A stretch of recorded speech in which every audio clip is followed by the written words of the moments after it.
Hi friends, welcome to Bhuvana's cooking club. நாட்டுக்கோழி குழம்பு தான் இன்றைக்கி பார்க்குறோம். வாங்க எப்படி செய்கிறதுன்னு சொல்லி பார்க்கலாம். இதுக்கு மசாலா அரைக்கணும்.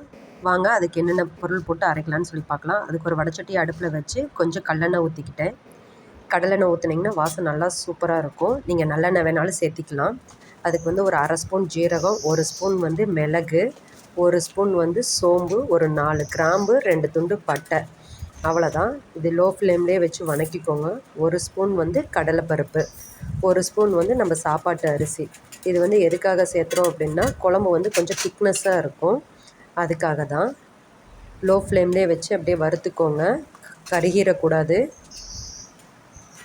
அவ்வளோதான். வறுத்ததை நம்ம இப்போ ஒரு தனித்தட்டில் எடுத்து வச்சுக்கலாம். அதே எண்ணெயில் 2 கைப்பிடி அளவு சின்ன வெங்காயம் உரித்து வச்சுருக்கிறேன். அதையும் போட்டு நல்லா வணக்கிக்கலாம்.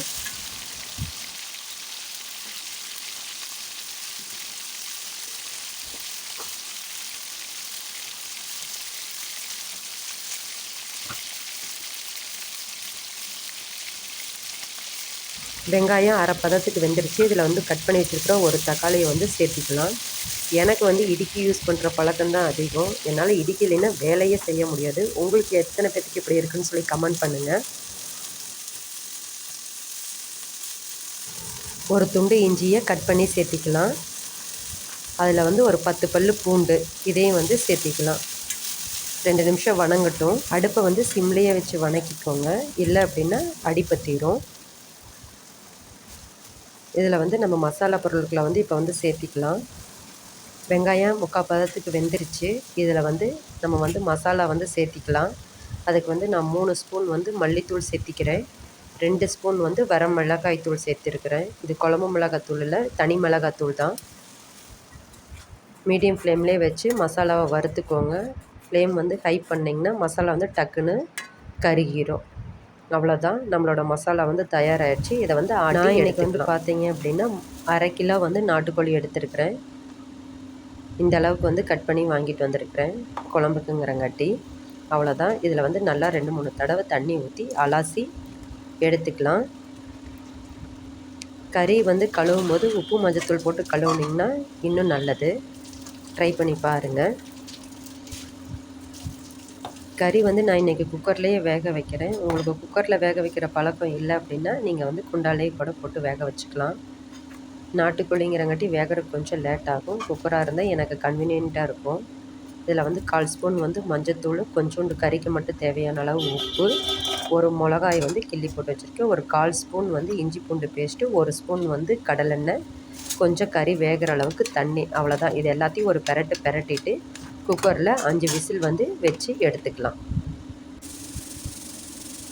கறியோட வேக்காடு பத்தலை அப்படின்னா இன்னும் 2 விசில் கூட சேர்த்து வச்சுக்கலாம். எனக்கு 5 விசில் போதுமானதாக இருந்துச்சு. அவ்வளோதான். ஒரு பாத்திரத்தை அடுப்பில் வச்சு வெந்த கறியை அதில் கொட்டிக்கலாம். இதில் ஆட்டி வச்சுருக்கிற மசாலாவை இது கூட கலந்து விட்டுக்கலாம். குழம்புக்கு தேவையான தண்ணி ஜார்லேருந்து கழுவியே ஊற்றிட்டேன். எக்ஸ்ட்ரா ஒரு சொம்பு தண்ணி ஊற்றிருக்கிறேன். குழம்புக்கு நீங்கள் தாராளமாகவே தண்ணி ஊற்றலாம். ஏன்னா கொதிக்கும் போது குழம்பு கண்டிப்பாக மல்லித்தூள் போட்டிருக்கோம், அரிசி கடலைப்பருப்பெல்லாம் சேர்த்தி போட்டிருக்கிறங்காட்டி குழம்பு திக்னஸ் ஆகும். இதுக்கு தேவையான அளவு உப்பு சேர்த்திக்கிட்டு குழம்புக்கு தேவையான தண்ணி ஊற்றி உப்பு காரம் செக் பண்ணிக்கலாம். குழம்பு நல்லா கொதிக்குது. நல்லா கொதிக்கட்டும். அப்போ தான் அதில் இருக்கிற ராஸ்மெல் எல்லாம் போகும். இதில் அரை மூடி தேங்காயை அரைச்சி ஊற்றிக்கிறேன்.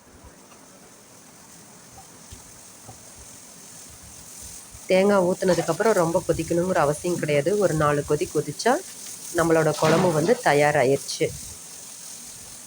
நான் இதில் ஒரு அரை ஸ்பூன் மட்டன் மசாலா சேர்த்திருக்கேன் வாசத்துக்காக.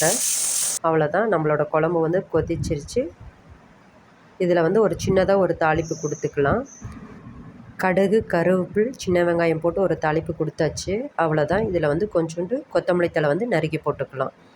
அவ்வளோதான், நம்மளோட நாட்டுக்கோழி குழம்பு பரிமாறுறதுக்கு தயாராகிடுச்சு. ஒரு தடவை இந்த மாதிரி ட்ரை பண்ணி பாருங்கள். சூப்பராக இருக்கும் டேஸ்ட்டு. பிடிச்சிருந்தால் லைக் பண்ணி சப்ஸ்கிரைப் பண்ணி சப்போர்ட் பண்ணுங்கள் ஃப்ரெண்ட்ஸ். தேங்க்யூ.